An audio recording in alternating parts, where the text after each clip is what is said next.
Good morning guys, kasabong Luzon Bisbin na lalo na sa inyo aking mga followers, aking mga viewers, aking subscribers dito sa aking channel YouTube Kaleo Kasabong TV. Sa umaga naman po ngayon, nandito ako gagawag content video sa isa kaparte ng aking kinaglagyan ng aking mga alagang manok. Magbigyan mo po content tips sa inyong mabaguhan pa lang tungkol sa kaalaman ko sa pag-alaga ng manok na hindi tayo nalulugi sa ating ginagastos. Bago ang pagpatuloy ko, kasabong ipakila ko mo sa inyo, ito na siya yung postura, kulay sa pinagparis ko ang babaeng kulay gold at saka ang ama nito yung white butcher ko kulay puti. Ito na siya.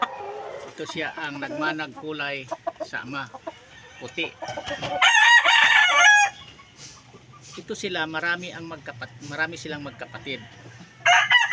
May mga sumunod pa nito.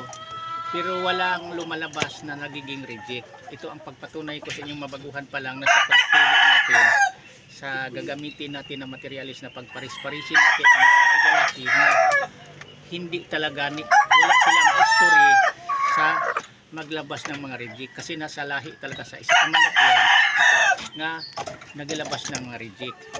Sa katagal ko na kasi nagpapalahi ng manok na hawakan ko na ang iba-ibang linyada sa isa manok, mayroon talagang mga linyada ang naglabas ng reject kasi nasa lahi nila yan. Hindi lang yan dahilan din na inbreed. Isa rin yung na-inbreed. Minsan talaga ang tinawag na inbreed na mga pagpapalahi natin na balik-balik lang natin, pinaikot-ikot lang natin sa isa ka linyada na pinagparis-paris natin, yan liminti natin na sila-sila lang.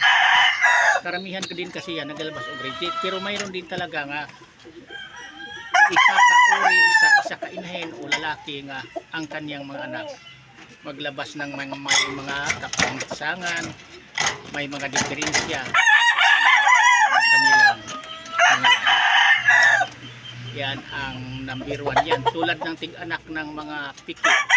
Mayroon talaga yan tig-anak ng piki, hindi lang yan nakukuha sa na-inbreed sila. Kung ang manok mo rin, kung pinalaki mo lang ng kulungan mula pagkadiog siso hanggang magkaedad na lang yan, lagi lang sa maliit na kulungan para doon din yan makukuha nga mayroon marireject maging mga piki o mga bulkot ang daliri. Isa din ang dahilan niya na naglaki sa kulungan. Pero ang mga manok na naglaki lang sa malawak ang ilang kinalakihan, komportable ang kanilang pinagalaw-galawan, tulad ng hindi malawak na lupa ang inyong ginawang manukan, gagamitan nyo ng planting o kaya ang pinakamaliit na paglagyan natin, pinakamaliit na ito ngayon, tulad yan, yan tinawag o limber scratch ang pangalan yan. Kung bibili kayo scratch pin, sa iba limber. Pero pinakamaganda talaga kung flying pins tulad ng din po ang Greco talisay, kasi maka-exercise sila, makaakyat baba, makapalay kayo sa lupa. Yan ang pinakamagandang paglagyan sa ating mga manok. Kasi ang manok natin, lalo na kung hindi siya lahi, linyada na tiglabas ng mga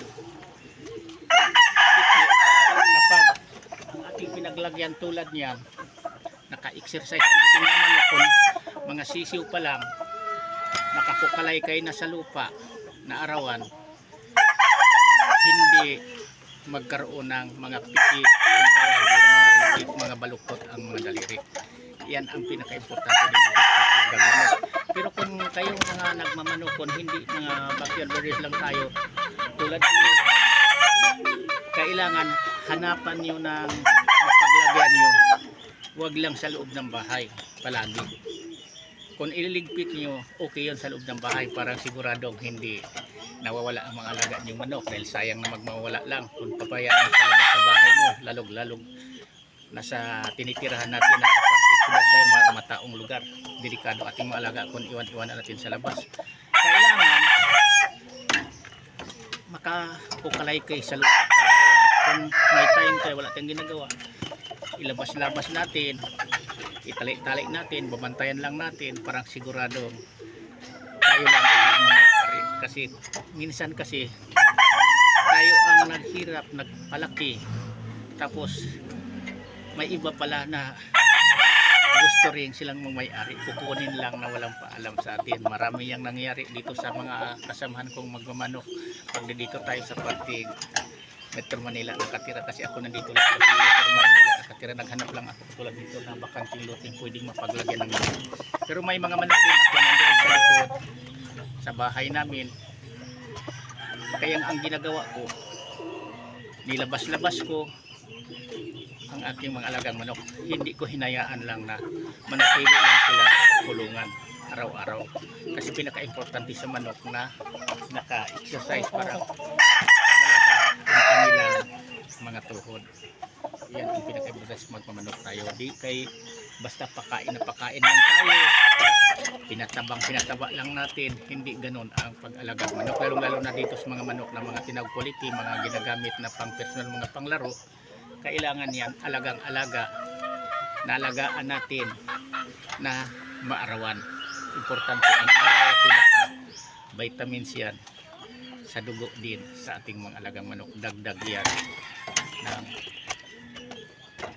pangpahaba ng resistensya ang nilabas-labas natin na pinarawan natin ay isa. Yan lang, hanggang dito muna ako. Bukas uli ibang pagliwanag ko sa inyo.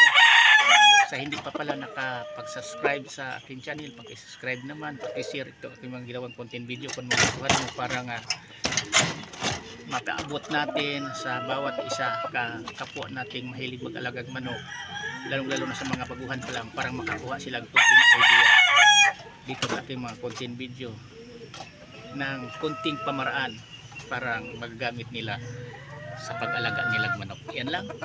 Thank you ulit sa inyong lahat. Bye.